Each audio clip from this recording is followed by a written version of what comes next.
Ketika kita ketemu dengan teman, kadang-kala tidak lengkap rasanya kalau tidak diberikan sentuhan. Sentuhan itu bisa saja jabat tangannya, ya.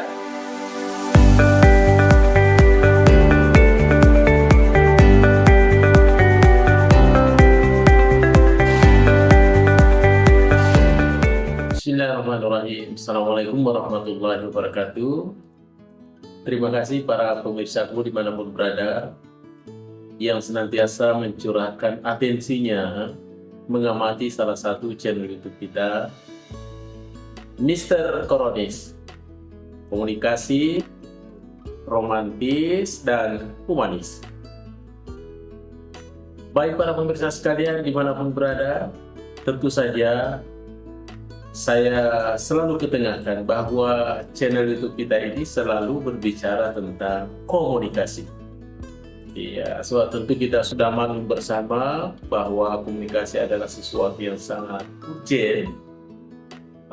Kapan saja dan dimanapun saja, selalu ada saja yang disebut dengan fenomena-fenomena komunikasi. Baik para pemirsa sekalian, pada kesempatan ini saya akan lagi membuat satu tajuk, satu judul, yaitu komunikasi nonverbal. Tentu saja kita mengenal komunikasi verbal dan juga ada yang disebut dengan komunikasi nonverbal. Apa sih yang dimaksud dengan komunikasi nonverbal? Tentunya adalah adanya sebuah proses komunikasi yang terjadi, tidak harus ditulis, tidak harus diucapkan secara oral, ya, tetapi kadang-kala itu hanya merupakan satu simbol, satu tanda, atau satu bentuk gerakan-gerakan, maka itulah yang disebut dengan komunikasi nonverbal. Baik para pemirsa sekalian dimanapun berada, bagaimana sih bentuk-bentuk ya daripada komunikasi nonverbal itu? Berikut ini ada beberapa bentuk atau kelompok-kelompok yang disebut dengan komunikasi nonverbal. Yang pertama adalah bentuknya kinesik. Apa itu kinesik? Iya, dia berbentuk seperti layaknya gerakan-gerakan tubuh manusia. Ya, iya. Contohnya, ketika saya mengangkat telunjuk, ya, ini adalah bagian dari kinesik atau komunikasi nonverbal.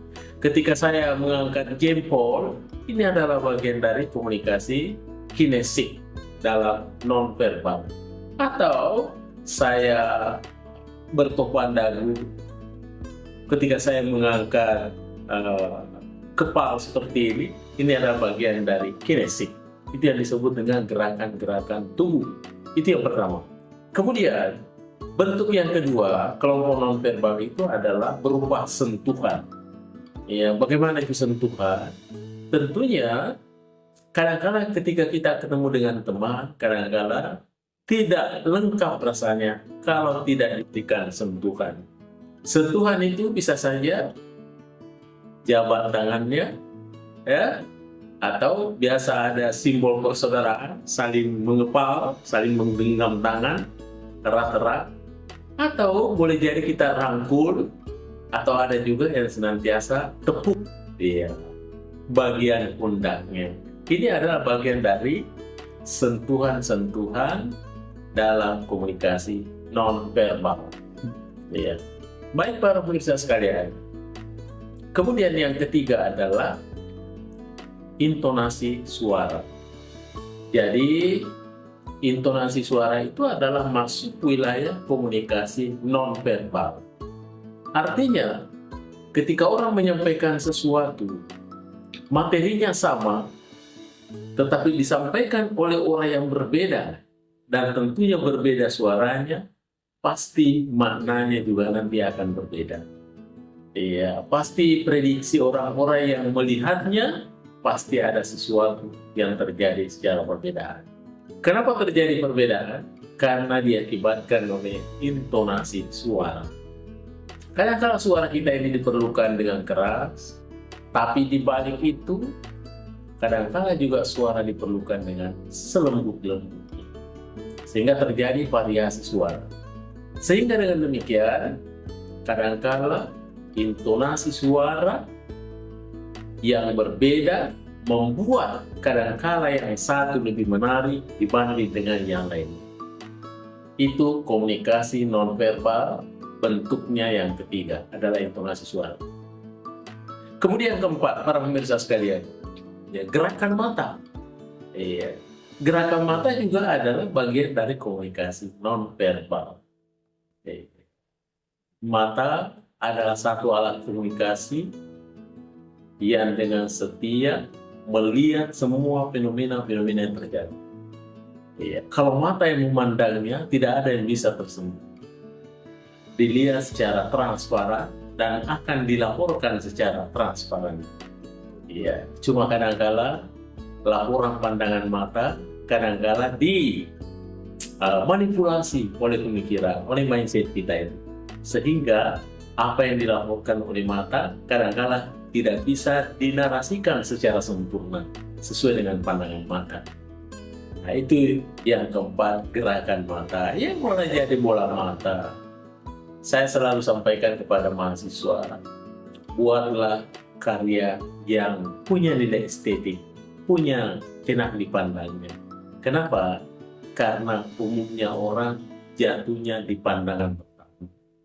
Ketika dia melihat sesuatu yang menarik, maka dia penasaran dengan itu, maka tentunya dia akan mau membacanya. Tapi ketika dia sebaliknya tidak ada sesuatu yang sifatnya estetik, menarik, maka tentunya dia mengabaikan. Oleh karena itu, perlu nilai estetik, perlu dijamin, dihargai pandangan mata. Itu yang keempat. Kemudian yang kelima, gerakan yang masuk wilayah nonverbal, komunikasi nonverbal adalah postur tubuh.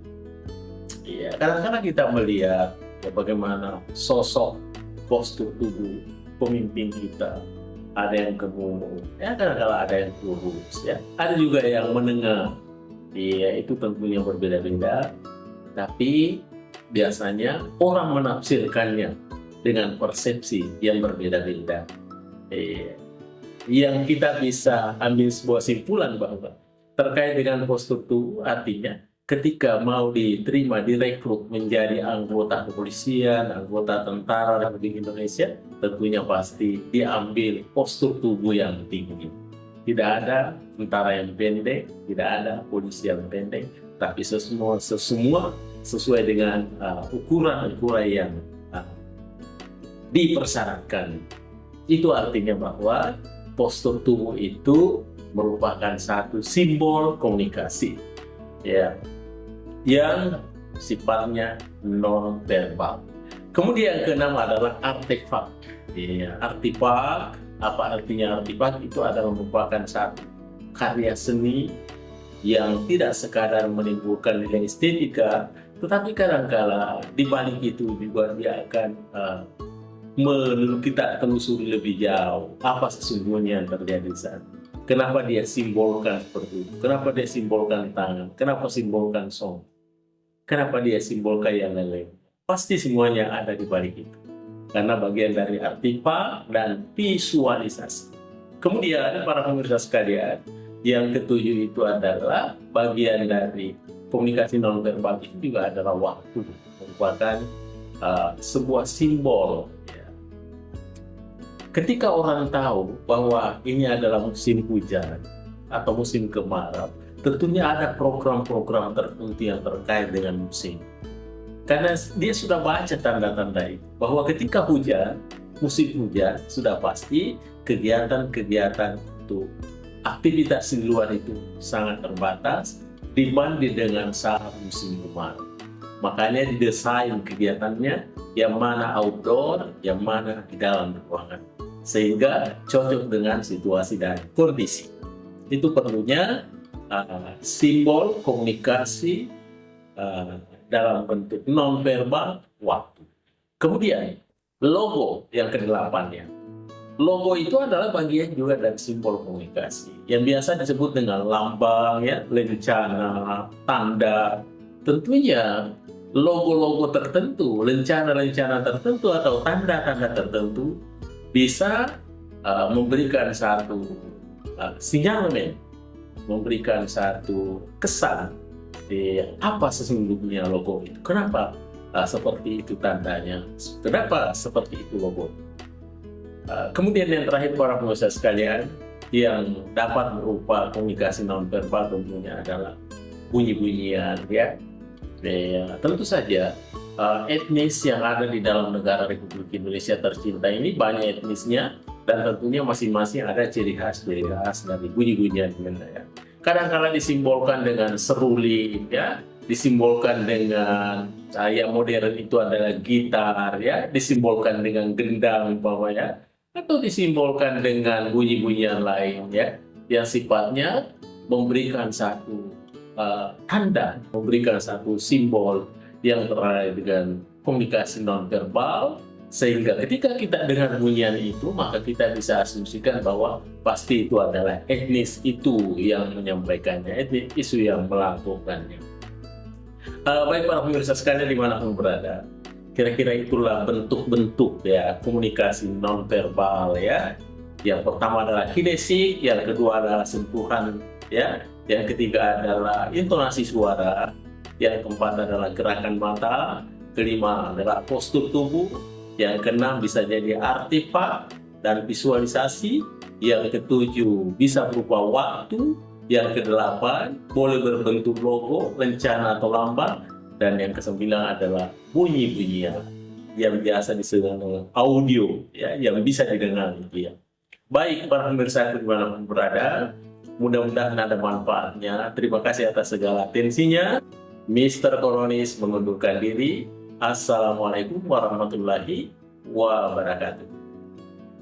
Mr. Koronis. Halo guys.